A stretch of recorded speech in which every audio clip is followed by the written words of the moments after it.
Bang, nak daging salai masak lemak? Boleh? Satu mangkuk kan? Satu mangkuk RM22 eh? Ya, betul. Oh, cantiknya warna dia?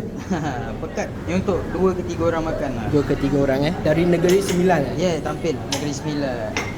Okey, nasi pun sedu jugalah. Ini satu mangkuk 18. Itik salai pun signature, nak try jugalah. Ni signature kita juga. Antara best seller. 1.15. Weekend ada special apa bang? Untuk minggu ni kita ada udang galah. Weh, besar. RM18 satu. Ada apa lagi yang special?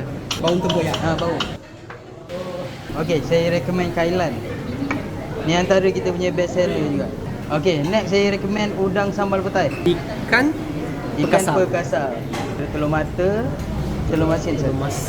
Saya baru tahu dekat Bangsa ada kedai jual masakan lemak asli Negeri Sembilan. Dah tak perlu drive jauh-jauh ke Nogori bila craving for masak lemak. Makanan sini memang saya boleh cakap dia sedap. Semua lauk rasa lemak dia tak sama, tak copy and paste. Ada yang pedas sikit, ada yang manis sikit. Yang penting semua rasa pekat dan cukup rasa, tapi dia tak rasa muak. Yang terpaling favourite saya, daging masak lemak dan weekend special ikan masak tempoyak. Kat sini ada banyak juga lauk bukan masak lemak. Yang paling saya suka udang petai. Kedai dia luas, sejuk dan selesa. Kalau bawah dah penuh, diorang akan buka second floor. Nak booking untuk buat event pun boleh. Saya confirm akan datang lagi.